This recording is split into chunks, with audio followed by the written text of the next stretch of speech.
Hello বন্ধুরা, তোমরা সবাই কেমন আছো? তো আশা করছি যে যেখান থেকে আমার ভিডিওটা দেখছো সবাই অনেক অনেক ভালো আছো। বন্ধুরা চলো আজকে তোমাদের সাথে একটা ভীষণই ইন্টারেস্টিং ভিডিও শেয়ার করছি। তো দেখো, একজন কাস্টমার কিন্তু আমাকে 4টে ব্লাউজের পিস একসাথে বানিয়ে দিতে বলেছিল। তো এই 4টে পিচের মধ্যে কিন্তু 2টো পিস খুবই ছোট আছে। তো আমি বলেছিলাম তুমি অন্য পিসগুলো পছন্দ করো, এই পিসগুলো আর হবে না। তো স্লিভ হাতা এরকম কোনো ব্লাউজ বানিয়ে ফেলবো। তো কাস্টমার বলছে যে এই পিস দুটোই আমার পছন্দ, তুমি আমাকে এই দুটোই একটু কষ্ট করে হলেও বানিয়ে দিও।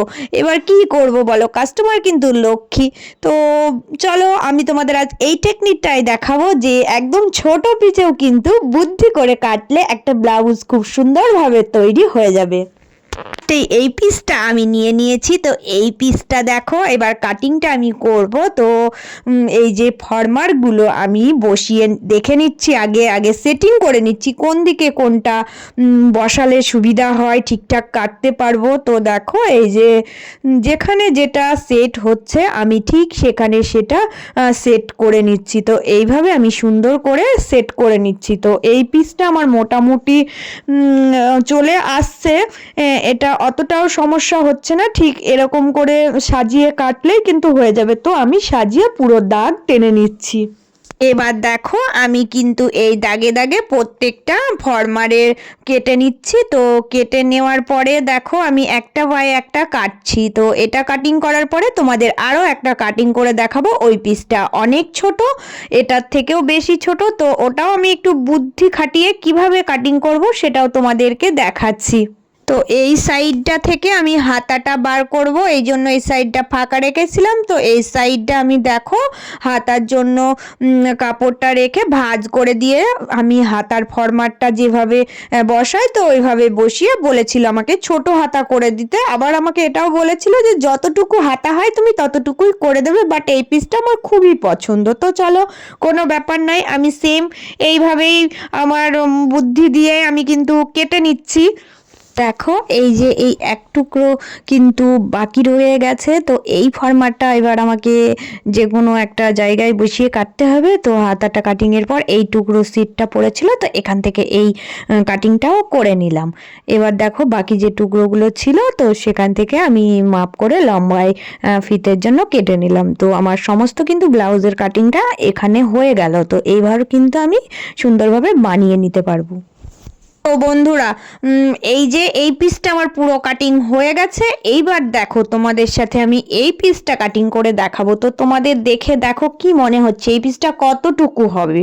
মানে এটা আমার তো মনে হচ্ছে 50 সেন্টিমিটার, খুব বেশি হলে হবে কিনা তারও ঠিক নেই। তো কি হয় বলো তো, আমি বড় বড় অনেক পিস নিয়ে আসি, তো সেগুলো সবাই বুকিং করে যায়, সবাইকে দিতে দিতে তখন ছোট হয়ে যায়। তবুও দেখি কিছু কাস্টমার বলে আমার ওই পিসটাই লাগবে। তো কি করব, কাস্টমার লক্ষ্মী। এবার কাস্টমারকে মানে বোঝানো যায় না। তো চলো বুদ্ধি খাটিয়ে আমি এটাও কাটিং করে নেব। তো দেখো এই পিসটা আমি যেহেতু একই কাস্টমারের, তো আগের ফরমারের ইয়েগুলো না বসিয়ে আমি কাটিংগুলো বসিয়ে কাটবো। তো কাটিংগুলো দেখো কোথায় কোনটা দিতে হবে আমি ঠিক সেরকমভাবে দিচ্ছি। তো এই দিকে এটা এরকম করে করে দিচ্ছি, আমি বারবার দেখছি কোন দিকটায় কোনটা বসালে কিন্তু আমি কাটিংটা সব করতে পারবো। তো ছোট ছোট এই যে টুকরোগুলো থাকে ব্লাউজে, তো এগুলো যেখানে সেখানে বসিয়ে কিন্তু কাটিং করে নিলেই হবে। টোটালি এই যে এই কটা মানে টুকরো থাকে, এই টুকরো কটা বার করতে পারলেই কিন্তু একটা ব্লাউজ খুব সুন্দরভাবে বেরিয়ে যায়। তো দেখো আমি হাতার জন্য এই দিকে সিটটা রেখে দিয়েছি, কারণ হাতাটা আমার কোনো ছাটি দিয়ে চলবে না। তো এই যে এই ছোট ছোট টুকরোগুলোকে আমি যেখানে সেখানে বসিয়ে কিন্তু কাটতে পারবো। তো এইভাবে আমি ঠিকঠাক করে দেখে নিচ্ছি কোনটা কোন দিকে দিলে ঠিকঠাক হয়ে যাবে। তো ব্লাউজের ক্ষেত্রে এটা সুবিধা হয়, কারণ একদম ছোট থেকেও ছোট পিস ব্লাউজে কিন্তু কাটিং করা যায়। তো এইভাবে আমি ওই জন্য বসিয়ে ফরমারের সিটগুলো বসিয়ে বসিয়ে দেখো সেমভাবে আমি কেটে নিচ্ছি। তো দেখো ফাইনালি আমি পিসটা কাটিং করে নিলাম। তো একদমই ছোট পিসটা থেকেও কিন্তু আমি বার করলাম, এই কাটিংগুলো করে নিলাম, কারণ ব্লাউজ হয়েই যায়, যদি একটু মানে এদিক ওদিক সিট থাকে। তো ছোট ছোট ফর্মার হয় তো ব্লাউজে, তো এই ফর্মারগুলো বসিয়ে কাটতে পারলে একটা ব্লাউজ বানানো যায়। তো এইভাবেই আমি কিন্তু কাটলাম, তো বুদ্ধি খাটিয়ে এইভাবে করেই কেটে নিলাম। তো তোমাদেরও বলছি এইভাবে করে তোমরা কিন্তু বানাতে পারবে। একটা পিঠের কাটিং আমি তোমাদের দেখাচ্ছি, বলেছিল 4 কোনা কাটিং করতে। তো দেখো এদিকে 2.5 রেখেছি, আর নিচে যতটা পিঠ ছেড়ে রাখতে বলেছে ততটা রেখেছি। তো নিচেও কিন্তু আমি 2.5 রাখবো, রেখে কিন্তু একটু প্যাঁচা করে দাগটা টানবো, সোজা দাগ টেনে দিলেই হয়ে যাবে। তো এইভাবে করে দেখো 4 কোনা পিঠটা কিন্তু আমি এঁকে নিলাম। এবার এখান দিয়ে কেটে দিলেই কিন্তু হয়ে যাবে। তো এই পিঠটা কিন্তু চৌকো পিঠ হবে। আমাকে কাস্টমারটা এতই মানে ভালো আমাকে বলেছিল যে একটা চৌকো পিঠ করে দিও, আর একটা নর্মাল যে কোনো পিঠ করে দিও, শুধু তুমি এই পিস দুটো দিও, কারণ এই পিস দুটো আমার খুব পছন্দ। তো আরও আদার্স দুটো পিস আছে, তো ওই দুটো আমি কাটিং করব, দুটোও বানাবো। তো এই পিস দুটো আমি তোমাদের কাটিংটা আজকে শেয়ার করলাম। তো চলো, তোমরা সবাই কমেন্ট করে জানাবে তো আজকের কাটিংটা আমার কেমন লাগলো।